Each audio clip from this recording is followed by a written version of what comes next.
오늘 우리에게 주시는 하나님의 말씀은 마가복음 14장의 말씀입니다. 제가 가진 성경은 신약성경 79쪽에 있습니다. 1절부터 11절까지의 말씀 함께 저와 여러분들이 합독하도록 하겠습니다. 천천히 읽겠습니다. 합독합니다. 시작. 이틀이 지나면 유월절과 무교절이라 대제사장들과 서기관들이 예수를 흉계로 잡아 죽일 방도를 구하며 이르되 밀란이 날까 하노니 명절에는 하지 말자 하더라. 예수께서 베다니 나병 환자 시몬의 집에서 식사하실 때에 한 여자가 매우 값진 향유 곧 순전한 나드 한 옥합을 가지고 와서 그 옥합을 깨뜨려 예수의 머리에 부으니 어떤 사람들이 화를 내어 서로 말하되 어찌하여 이 향유를 허비하는가? 이 향유를 300데나리온 이상에 팔아 가난한 자들에게 줄 수 있었겠도다 하며 그 여자를 책망하는지라. 예수께서 이르시되 가만두라. 너희가 어찌하여 그를 괴롭게 하느냐? 그가 내게 좋은 일을 하였느니라. 가난한 자들은 항상 너희와 함께 있으니 아무 때라도 원하는 대로 도울 수 있거니와 나는 너희와 항상 함께 있지 아니하리라. 그는 힘을 다하여 내 몸에 향유를 부어 내 장례를 미리 준비하였느니라. 내가 진실로 너희에게 이르노니 온 천하에 어디서든지 복음이 전파되는 곳에는 이 여자가 행한 일도 말하여 그를 기억하리라 하시니라. 12 중에 하나인 가룟 유다가 예수를 넘겨주려고 대제사장들에게 가매 그들이 듣고 기뻐하여 돈을 주기로 약속하니 유다가 예수를 어떻게 넘겨줄까 하고 그 기회를 찾더라. 아멘. 우리 함께 한번 따라합시다. 그가 내게 좋은 일을 하였느니라. 할렐루야. 오늘 코로나19로 인해서 대략 2달여 만에 모처럼 함께 모여 예배하는 아주 기쁜 날입니다. 그동안 우리가 각 가정에서 가족들과 예배를 드렸지만 함께 모여 예배하는 오늘과 같은 날을 전화 신방하고 또 교회에 오고 가면서 우리 성도님들 늘 하셨던 이야기가 목사님 한두 주일은 편안했는데 마음이 너무 불편해요. 그래요. 아마 이것이 우리 모두의 마음이 아닐까 하는 생각이 듭니다. 그런 점에서 오늘 이 시간 하나님께 드려지는 예배는 무엇보다도 이런 우리의 간절한 마음, 주님을 사랑하고 지금의 이 어려운 일들이 빨리 주님의 은혜로 회복되고 치유되고 정상으로 돌아올 수 있기를 간절히 바라는 우리의 마음이 주님 앞에 온전히 담겨져 드리는 그런 예배가 될 수 있기를 주의 이름으로 축원해 드립니다.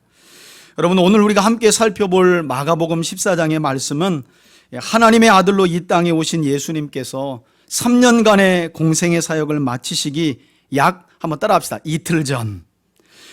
이제 3년간의 공생애를 마치시기 약 2일여 정도 남겨두었을 때 일어난 한 사건이 바로 오늘 마가복음 14장 우리가 읽었던 본문에 기록이 되어 있습니다. 특별히 오늘 본문에 기록된 사건이 우리에게 중요한 이유는 우리가 예수님의 공생애를 기록하고 있는 복음서들이 우리에게 4권이 있잖아요. 마태복음과 마가복음 그리고 누가복음과 요한복음의 이 4권의 복음서가 예수님의 공생애 전체를 그 주제에 맞게 기록하고 있지만 여러분, 이 4개의 복음서를 다 뒤져보고 찾아보아도요, 예수님께서 공생애 기간을 보내시면서 어떤 한 사람을 가르쳐서 그 사람과 그 사람이 행한 행동을 영원히 기억하라고 하신 일은 없어요. 사복음서 전체에 예수님께서 누군가를 보고 믿음을 칭찬한 일들은 곳곳에 좀 있습니다. 그러나 어떤 한 사람과 그 사람의 행위를 가르쳐서 특별히 그 사람을 영원히 기억하라고 하신 일은 없어요. 그러나 놀랍게도 오늘 본문에 기록된 이 한 여인의 희생과 헌신에 관해서는 오늘 우리가 본문에서 본 바와 같이 9절에 나와 있는 것처럼 예수님께서는 친히 복음이 전파되는 모든 곳에서 예수님께 값진 향유 옥합을 깨뜨려 바른 이 여인의 행한 일과 함께 그것도 모자라서 주님은 이 여인 자체를 기억하라고 말씀하셨다는 거예요. 그런 점에서 이 본문이 우리에게 중요하고요. 또한 우리는 이 향유옥합 사건이 우리에게 너무나 중요한 또 다른 이유를 오늘 마가복음의 구조 안에서 보게 되는데, 무슨 말인가 하면 하나님께서는 마가복음 안에서 이 여인에 관한 향유옥합 사건을 기록하며 아주 의도적으로, 여러분 오늘 본문을 보시면요, 십자가에서 유월절 어린 양으로 돌아가시기 전 이 값진 향유옥합을 깨트려 예수님께 드렸던 이 사건이 앞뒤에 두 가지 이야기 안에 가운데 자리 잡고 있는 것을 보게 됩니다. 그래서 본문의 구조 안에서도 하나님께서는 이 사건이 너무나 중요함을 우리에게 말씀하고 계시다는 거예요. 그래서 여러분 3절부터 이 여인의 희생과 헌신 사건이 기록되어 있지만 앞서 1, 2절을 보시면 예수님을 반대하며 죽이려 했던 유대 지도자들의 흉계를 마가가 먼저 기록하고 있고, 또 이 값진 향유 사건이 마무리되는 9절 이후에 10절과 11절을 보면 예수님의 제자였던 가룟 유다마저 돈을 받고 예수님을 팔아넘길 기회를 찾고 있는, 그러니까 이 여인의 희생과 헌신 사건을 두고 앞뒤에 주님은 이 두 그룹의 악한 모습을 동시에 기록하면서 말씀드린 대로 아주 의도적으로 이 이름 모를 여인의 희생과 헌신 사건의 중요성을 문맥 안에서 우리에게 너무나 아주 강조하면서 부각을 시키고 있다는 거예요. 그런 점에서 오늘 이 여인의 희생과 헌신, 이 값진 향유를 깨뜨려 주님께 부어 바른 이 사건은 우리에게 너무나 중요한 메시지를 주고 있다는 것입니다. 여러분, 그렇다면 한 걸음 더 나아가서 이 값진 향유가 담긴 옥합을 깨뜨려서 예수님의 머리에 부어 발랐던, 사실은 우리 성경에는 부었다라고 말하지만 원어는 발랐다예요. 발랐다. 예수님께 이렇게 부어 발랐던 이 여인의 희생과 헌신 사건에 대해 예수님은 왜 그토록 복음이 전파되는 모든 곳에서 이 일을 반드시 전해야 한다고 말씀하시고, 그것도 모자라서 이 여인을 기억해야 할 만큼 주님께 있어서, 여러분 오늘 저는 본문을 읽으면서 너무 중요한 말씀이 바로 오늘 설교 제목이라고 생각이 들어요. 그는 내게 좋은 일을 행하였습니다. 왜 이 여인의 이 희생과 헌신의 사건이 예수님께, 하나님이신 예수님께 좋은 일이었을까? 여러분, 성경은 그 질문에 대한 해답을 오늘 본문 8절에서 우리에게 가르쳐주고 있는데, 이는 다름이 아니라 이 여인이 예수님께 향유옥합을 깨뜨려서 바른 이때로부터 이제 이틀이 지나면 예수님께서는 구약에 예언된 바를 따라 유월절의 어린 양으로 드디어 십자가에서 못 박혀 몸 찢기시고 피 흘려 죽으셔야 했기 때문에 이 중요한 시점에 부어지고 발라진 이 여인의 희생과 헌신 사건이었기 때문에 주님은 이것을 그가 내게 좋은 일을 하였음이라 라고 말씀하셨다는 거예요. 그러므로 이 향유옥합 사건은 십자가 사건을 통해 일어날 예수님의 죽음, 오늘도 주님이 그렇게 말씀하시잖아요. 곧 장례를 미리 준비하는 행동과 다름없었기에 오늘 주님은 친히 이 일이 주님께 있어서 너무나 좋은 일인 동시에 아주 중요한 일이라는 사실을 우리에게 가르쳐주고 계시다는 거예요. 특별히 여러분 6절에 쓰인 이 좋은 일이라는 말은 헬라어로 한번 따라합시다. 칼론 아르곤. 이 칼론 아르곤이라는 말인데, 신학자 중에 요하킴 예레미야스라고 하는 신학자가 있는데, 이 칼론 아르곤이라고 번역된 우리말 좋은 일을 이 요하킴 예레미야스라고 하는 신학자가요 좀 더 쉽게 풀이를 해놨어요. 여러분, 이 칼론 아르곤이라는 헬라어는 어느 때 쓰이느냐? 이 요하킴 예레미야스는 이렇게 설명합니다. 어떤 사물이 가장 합리적이고 적절한 위치에 놓여진 상태, 그것을 뭐라고 말한다고요? 헬라어로 칼론 아르곤 이렇게 말한다는 거예요. 한마디로 말하면 가장 적절한 아름다움. 요하킴 예레미야스는 이렇게 설명했어요. 이 칼론 아르곤이라는 말은 가장 적절한 아름다움이다. 여러분, 이처럼 주님 보시기에 십자가 사건을 이틀여 남긴 이 시점에 드린 이 여인의 희생과 헌신은 그 어느 일보다 칼론 아르곤, 주님이 보시기에 가장 적절한 아름다움이었다는 거예요. 마땅히 있어야 할 그 자리에 아주 정확하게 놓여있는 그런 상태였다는 거죠. 여러분, 그런데 오늘 본문을 보시면 이처럼 우리 예수님께조차 너무나 좋은 일이자 중요한 사건이었던 이 여인의 희생과 헌신 사건이 처음에는 상당한 반대에 부딪혔던 것을 보게 됩니다.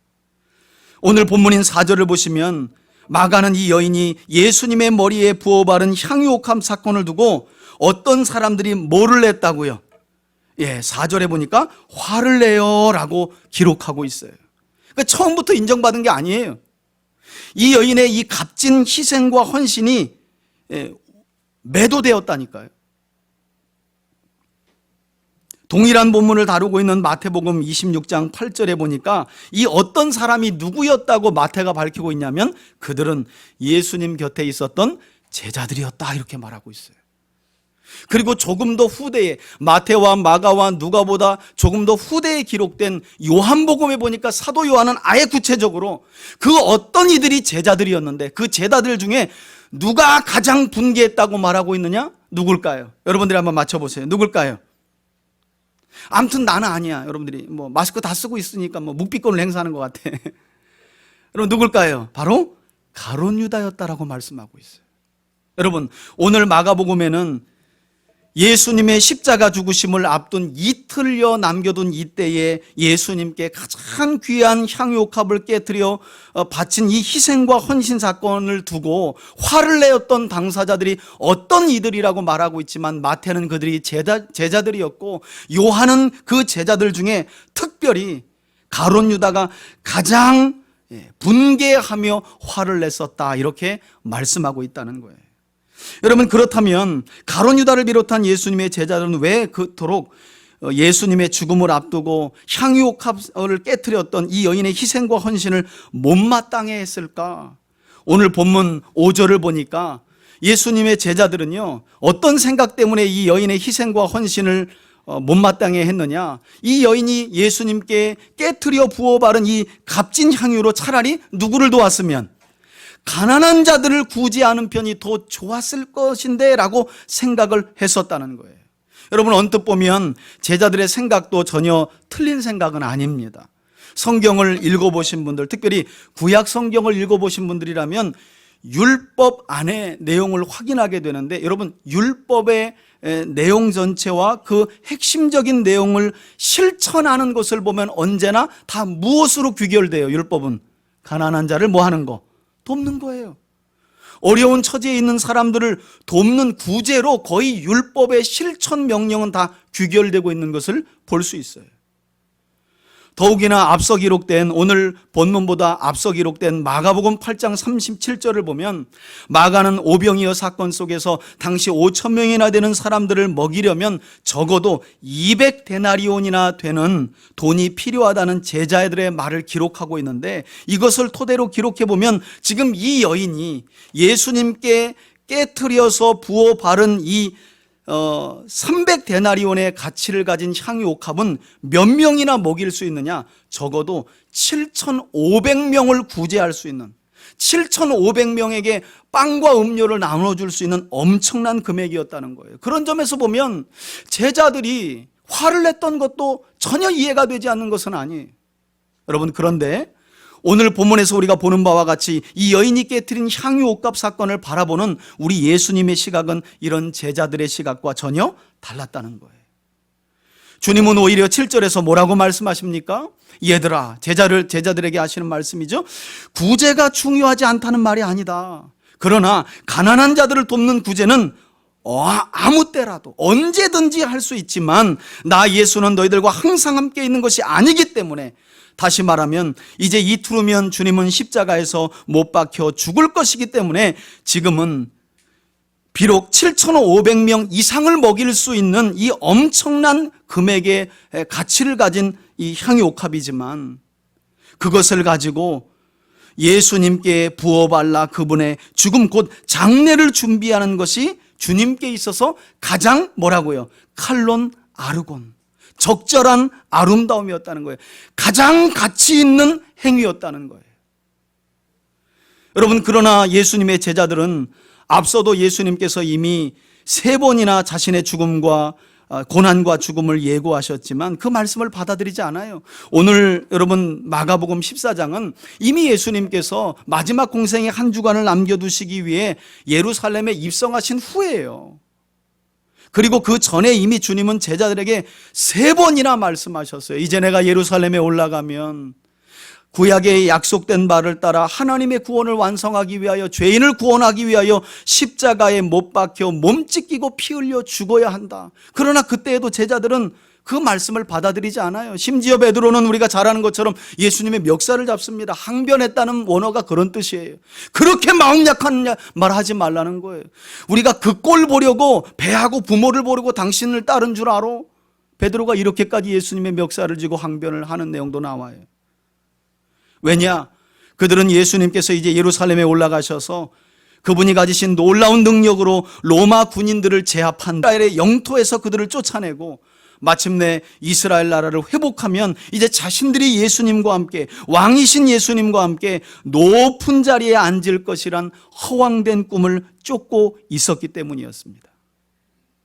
그래서 그들은 무려 3년 동안이나 예수님과 동고동락하는 생활을 했지만 이처럼 십자가 사건을 통해 하나님의 약속대로 메시아이신 예수님의 구속사역이 임박한, 이제 이틀이 지나면 그것이 완성되는 이 임박한 가장 중요한 시기와 때를 지나면서 예수님께 드렸던 가장 좋은 일을 이와 같이 비하하는 것도 모자라서 엉뚱하게도 가난한 자들에 대한 구제를 논하며 하나님께서 예수님을 통해 이루어 가시는 가장 놀라운 구원의 때를 그냥 지나치고 말았다는 거예요. 여러분, 저는 예수님께 이 값진 향유옥합을 깨트려 바친 이 여인이 예수님의 십자가의 죽으심을 미리 알고 이와 같은 행동을 했을 것이라고 생각하지 않습니다. 여러분, 제자들도 3년 공생애 동안 예수님과 함께 하시고 3번이나 예루살렘에 올라가면 이제 고난당하고 죽으실 것을 얘기했지만 받아들이지 않아요. 그런데 이 여인이 그걸 알았다? 그렇지 않습니다. 그걸 알고 부은 게 아니에요. 다만 가장 적절한 시기에, 주님이 보시기에 가장 적절한 때에 이 여인은 가장 적절한 아름다움을 가장 귀한 것으로 깨어 부어 발랐던 거예요. 그것을 주님이 보시고 이와 같이 아름다운 해석을 덧붙여 주신 것이지요. 그저 두어라.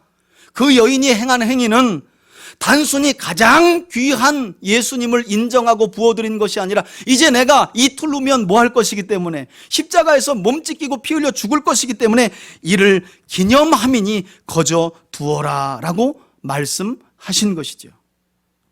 여러분, 그런데 오늘 본문 전체를 보면 이와 같이 하나님께서 약속하신 구원이 메시아이신 예수님을 통해 이루어져 가는 이 중요한 시기와 때를 제자들만 놓쳤던 것이 아니에요. 여러분, 오늘 우리 서두에 제가 언급을 드렸지만 1절과 2절을 한번 보시면 예수님께서 이제 6월절의 희생양으로, 어린 양으로 이스라엘 백성들뿐만 아니라 이 땅의 모든 죄인들을 대신하여 십자가를 지시기 위해 한 걸음 한 걸음 고통스러운 발걸음을 예루살렘에, 그리고 예루살렘 골고다 언덕에 있는 십자가를 향해 나아갈 때 유대 지도자들은 자신들이 가진 권력을 예수님께 빼앗길까 봐 두려워서 뭘 꾸몄다고요? 흉계를 꾸미며 예수님을 죽이려 했었다고 성경은 말씀하고 있어요. 제자들은 엉뚱하게도 구제한답시고 이 여인의 희생과 헌신을 깎아내렸고, 심지어는 성경에 능통하다고 하는 유대 지도자들마저 자기들에게 있는 권력이 누수될까 봐, 예수님께 이 민심이 쏠릴까 봐 예수님을 죽일 흉계를 꾸몄다고 성경은 말씀하고 있다는 거예요. 그리고 이처럼 권력에 집착하는 이 유대 지도자들이 가장 겁냈던 것이 무엇이라고 2절에 말씀합니까? 밀란을 두려워했다, 이렇게 말해요. 그러니 6월절에는 예수를 죽이지 말자. 여러분, 흥미롭잖아요. 사람들은요, 사람이 정한 때와 뜻과 시간을 따라 모든 일이 움직인다고 생각해요. 여러분, 유대 지도자들은요, 예수님을 6월절에 안 죽이려고 했다니까요. 그런데 하나님의 시간표대로 예수님은 언제 돌아가세요? 6월절에 어린 양으로 돌아가시는 거예요. 이처럼 이들은 하나님의 놀라운 구원이 성취되고 이루어지는 그 임박한 현장 속에서 자신들이 가진 권력을 빼앗길까봐, 자신들이 가진 명예를 빼앗길까봐 이처럼 그 가장 적절하고 아름다운 때를 그냥 지나쳐갔다는 거예요. 구약에 보면 이런 인물이, 대표적인 인물이 한 사람 나오죠. 그 사람이 바로 이스라엘의 초대 왕이었던 누구요? 사울이었어요. 하나님께서 사사기 이후에 가장 연약한 지파인 베냐민 지파에서 초대 왕인 사울을 내시잖아요.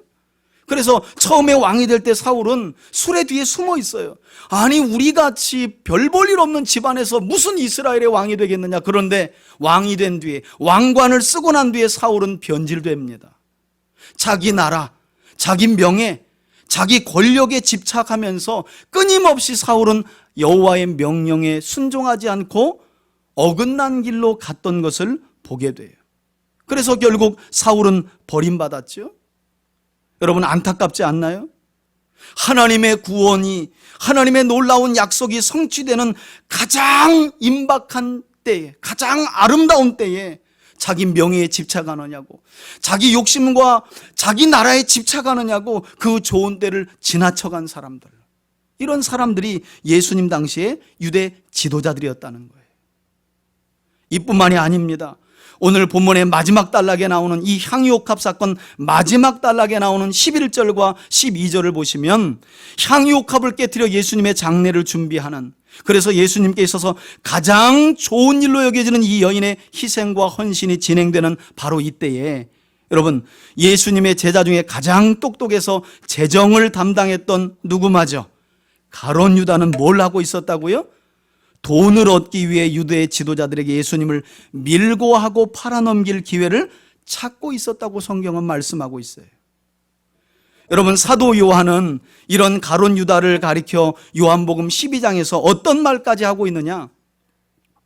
아마도 마태나 마가나 누가는 그래도 그 당시에 가룟 유다를 알고 있는 자들이 많아서 대놓고 누가 화를 제일 많이 냈는지는 이야기를 하지 않았던 것으로 보여요.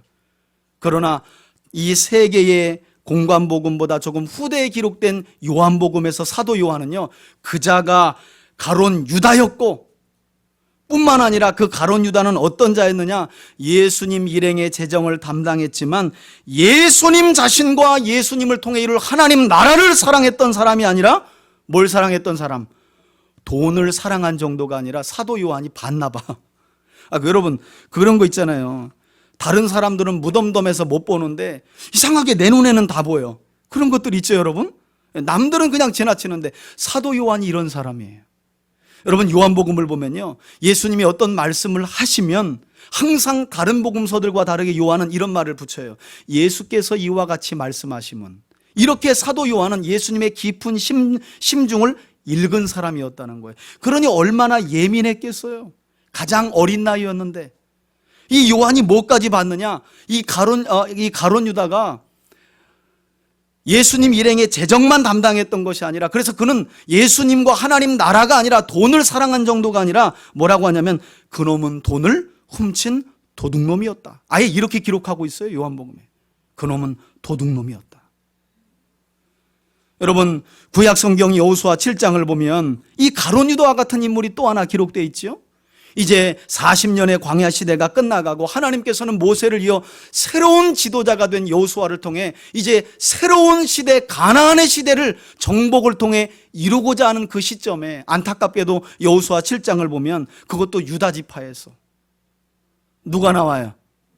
아간이라는 자가 나와서 하나님께 온전히 드려진 여리고 안에서의 전리품을 취하다가 신할산의 외투한벌과 금과 적은 은을 취하다가 그뿐만 아니라 그의 가족 전체가 돌에 맞아 죽어 아골골짜기에서 불에 태워 죽임당한 비극적인 사건도 성경은 우리에게 가르쳐주고 있어요. 새로운 가나안의 시대를 맞이하는 놀라운 은혜를 그에게 허락했지만 그는 그 마음에 있는 탐심을, 돈에 대한 욕심과 사랑을 버리지 못해 그 시대를 눈으로만 열고 뭐 한 거예요? 돌에 맞아 불에 태워져 죽어버리고 말았다는 거예요. 얼마나 안타까워요. 새 시대를 여는 새로운 주인공으로 하나님이 그를 세우신 건데 가룟 유다가 바로 그런 사람이었다는 거예요. 여러분, 성경은 이렇게 어떤 이들은 자신이 가진 명예와 권력에 집착하느라 하나님의 구원이 성취되는 가장 좋은 시기와 때를 지나쳤고, 또 어떤 이들은 높은 자리와 부재에만 집착하느라 하나님의 구원이 완성되는 이 좋은 시기와 때를 지나쳤으며, 또 어떤 이들은 오로지 돈에 그 마음이 빼앗겨서 이처럼 하나님의 구원이 성취되는 가장 좋은 시기와 때를 그냥 지나쳐버렸다고 우리에게 말씀하고 있습니다.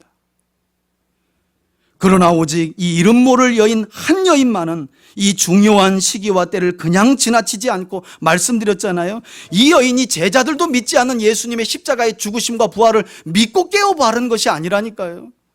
여러분, 예수님 당시에 이 향유 옥합이라는 것은요, 대부분의 여인들의 제일 중요한 혼수품 1위예요. 아무나 다 가지고 가는 건 아니에요. 일생의 여인이 모아가지고 이제 새 신랑 된 남편에게 첫날 밤을 보내며 머리에 발라서 첫날 밤 사랑을 나누고요, 그리고 이제 부부 생활을 해가면서 그 가정에 가장 귀한 손님이 방문했을 때 그분의 발에 발라줍니다. 그리고 너무 귀한 것이다 보니까 아껴서 마지막에는 어떻게 소진하느냐, 자기 배우자가 죽었을 때, 남편이 죽었을 때 그 향유를 남편의 시신에 뿌리면서 처음 시집 올 때 가지고 온 그 향유컵을 다 소진해. 그것이 바로 예수님 당시에 유대인들이 사용했던 이 향유와 옥합의 쓰임새였어요. 그러나 이 여인은 마치 예수님을 자기 신랑처럼 여기며, 유대 지도자들도 제자들도 이 중요한 때를 다 지나쳐 가는데, 이 가장 귀한 향유와 옥합을 가장 귀하신 예수님께 깨어 드림으로 이 여인만은 복음이 전파되는 모든 곳에서 전해지도록 주님께 기억된 바가 되었다는 것이지요. 여러분, 만일 오늘 본문에 기록된 향유옥합 사건이, 이 향유옥합 사건은 사복음서 전체에 나오거든요. 한 사건으로 볼만한 건 마태와 마가고요, 오늘 본문에는 기록이 안 됐지만 누가복음 7장에도 향유옥합 사건이 나옵니다. 그리고 요한복음 12장에 나와요. 제가 지금까지 공부한 바로는 이 향유옥합 사건은 한 번에 일어난 사건은 아닙니다. 최소한 2번 일어났던 것을 볼 수 있고요, 그리고 아마도 마리아가, 베다니에 사는 나사로의 동생 마리아가 2번을 주님께 부은 것이 아닌가 하는 생각을 해봐요. 왜?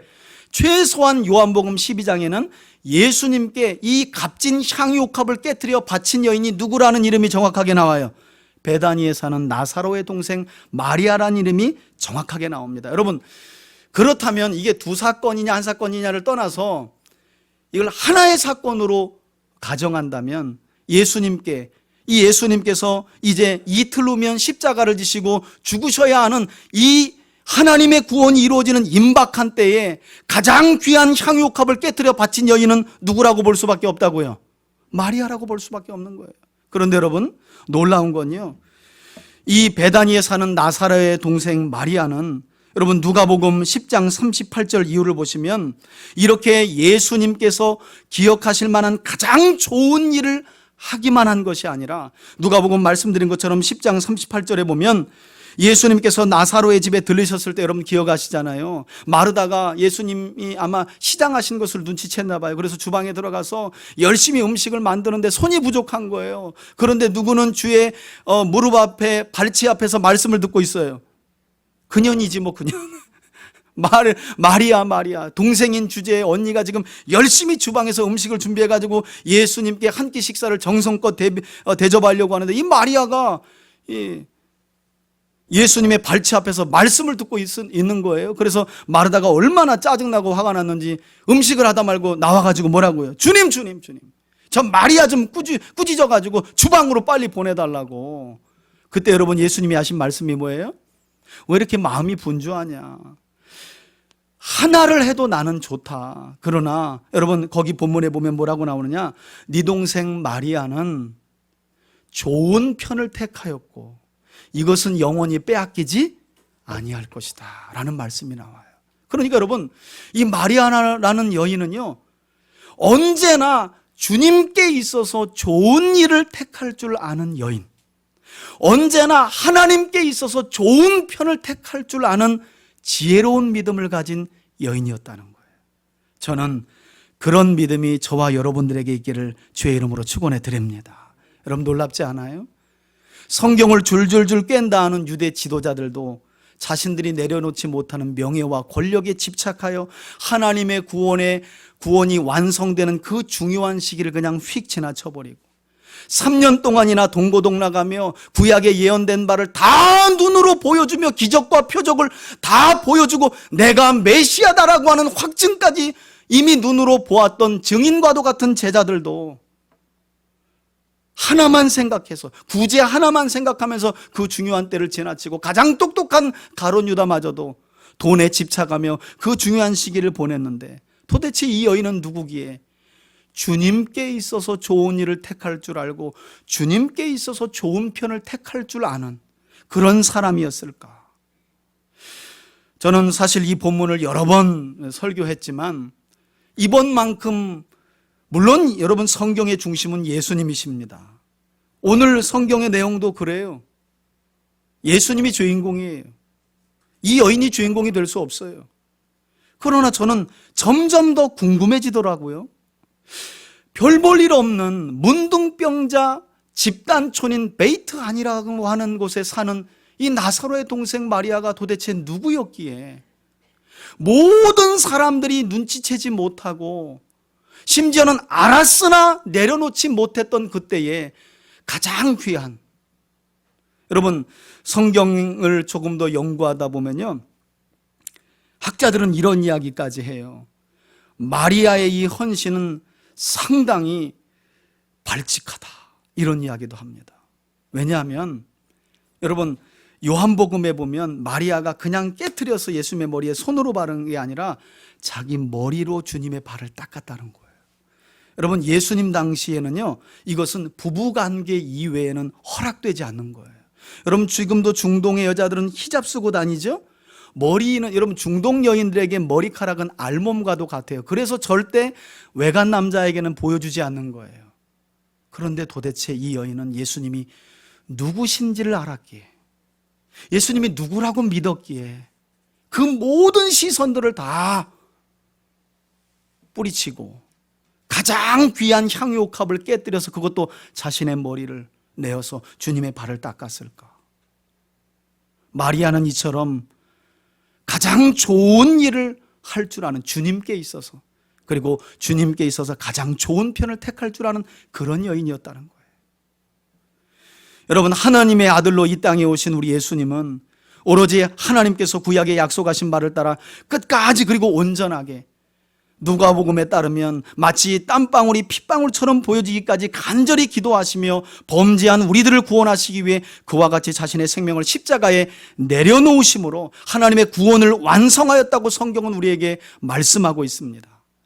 그리고 우리는 바로 이 십자가의 대속의 은혜로 하나님의 원소에서 하나님의 아들, 딸이 된 줄 믿습니다.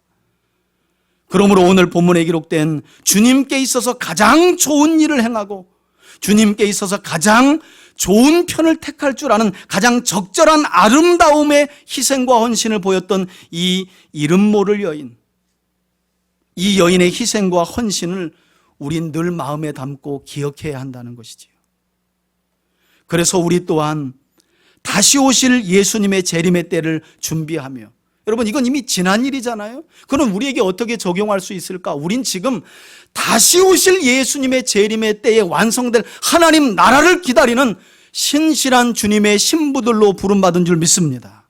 그렇다면 여러분 이제 우리에게 필요한 것은 이 여인과 같이 주님께 있어 가장 좋은 일을 하는 삶,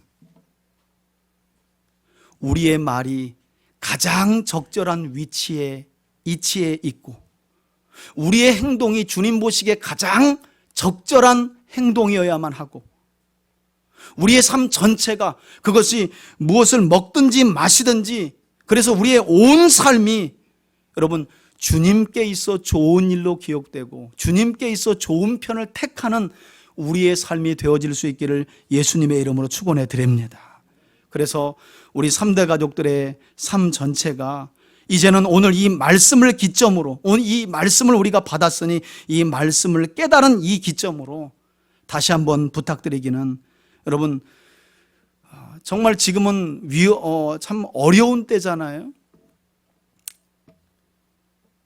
더욱이나 예배당 한 번 더 나와서 말씀을 들을 수 없다 보니까 도대체가 신앙인들조차도 뭐가 좋은 일인지 뭐가 좋은 편인지에 대한 너무 헷갈려 하는 거예요. 왜 그럴까 생각이 들어요. 오늘도 아침에 저는 초대교회사 강의를 2강이나 이렇게 들은, 요즘에 초대교회사 책도 읽고 있고 좀 더 깊은 교리를 연구하려고 강의도 이렇게 듣는데 그분이 그러더라고요. 여러분, 왜 역사학자들이 마치 미래를 내다보는 예언자와 같은 말을 때때로 하는 줄 아십니까? 과거에 지난날 하나님이 행하신 모든 일을 꼼꼼히 살펴보면 최소한 오늘 무엇을 선택해야 할지, 어떤 것이 주님께 있어서 좋은 일인지, 어떤 것이 주님께 있어서 좋은 편인지 당연하게 알 수 있다는 거예요. 더 나아가서는 내일 일과 미래까지도, 살아보지 않은 미래이지만 어떤 일이 주님께 있어서 좋은 일인지, 어떤 일이 주님께 있어서 좋은 편인지 너무나 명확한 삶을 살 수 있다는 거예요. 그런 점에서 얼마나 좋아요, 우리 교회.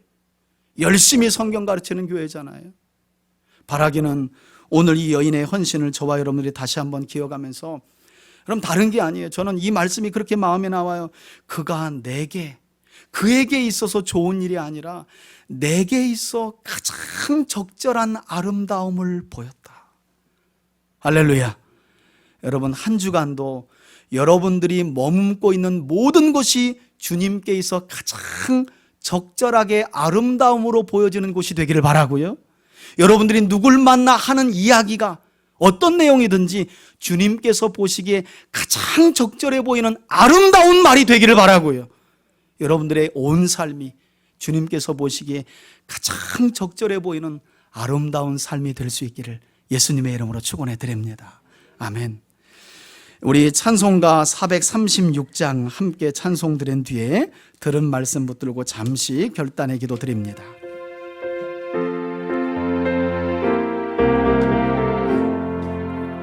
나 이제 주님의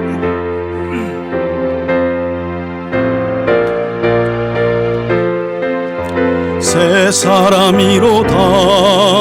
그 생명 내 맘에 강같이 흐르고 그 사랑 내게서 해같이 빛난다. 영생을 누리며 주 안에 살리라. 오늘도 내일도 주 함께 주 안에 감추인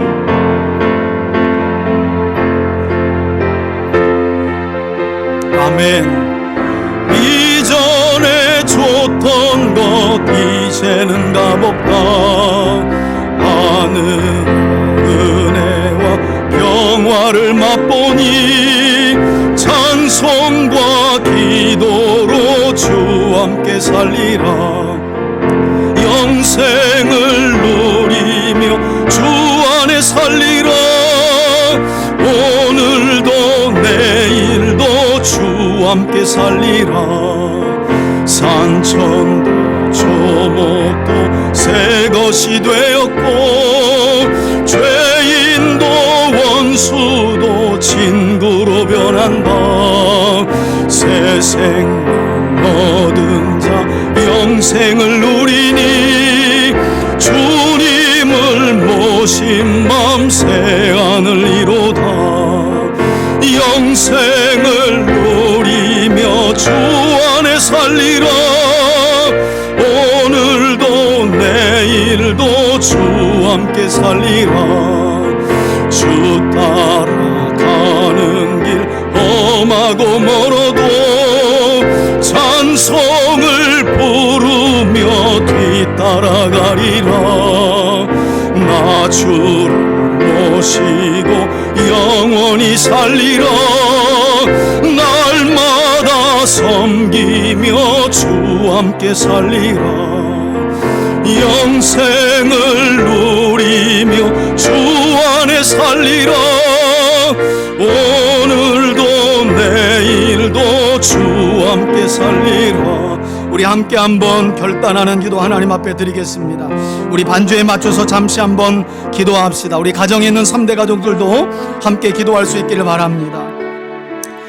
여러분, 우리 인생은 하나님께서 정하신 때를 마치면 모두가 하나같이 한 사람도 예외 없이 이 땅을 떠납니다. 그리고 조금의 차이는 있지만 우리에게는 모두에게 공평한 시간이 주어집니다. 여러분들은 그 시간과 여러분들에게 주어진 물질, 그리고 여러분들의 힘, 여러분들의 온 삶을 무엇을 위해 소비하고 있습니까?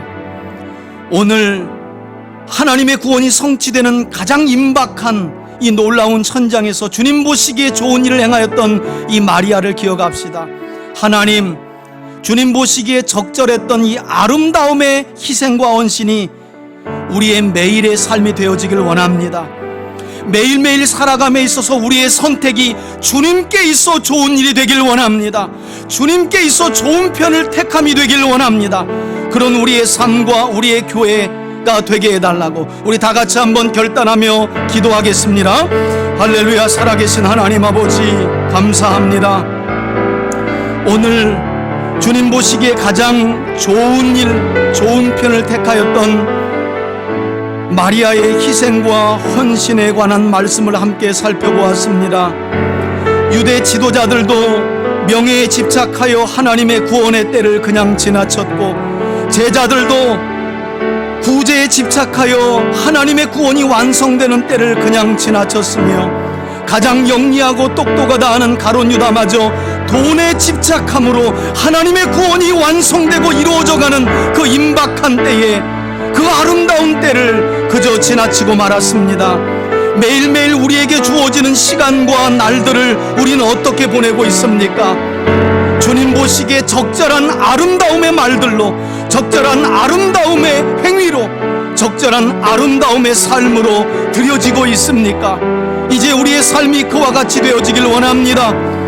하나님, 그래서 우리 삶의 향유와 옥합이 매 시간 매일마다 깨트려져 주님의 머리에 발라지길 소원합니다. 저 천국에서 우리를 기다리시는 아버지 하나님, 주님이 기다리시는 그 귀한 선물, 주님이 인정하시고 귀하게 여기시는 그 향유와 옥합을 내려놓고 깨트려 주님께 드리는 우리가 되게 하여 주옵소서. 그래서 주님께 인정받는 우리의 삶이 되어지길 원합니다. 주님, 은총을 베풀어 주옵소서. 그런 우리 3대 가족들이 되게 하여 주옵소서. 이제는 우리 주 예수 그리스도의 은혜와 하나님 아버지의 사랑과 성령의 감화 감동 교통 역사하심이 오늘도 이 한 여인의 값진 향유옥합이 깨트려 드려진 희생과 헌신의 사건을 기억하며 이제 매일매일의 삶과 한 주와 한 달과 1년과 남은 생애를 오로지 주님께 있어 좋은 일을 하며 살아가기로, 주님께 있어 좋은 편을 선택하며 주님 보시기에 신실한 믿음의 삶을 살아가기로 결단하며 나아가는 우리 성도들 머리머리 위에, 저들의 가정과 기업과 자녀와 직장 위에 이제로부터 영원토록 함께 계실지어다. 아멘.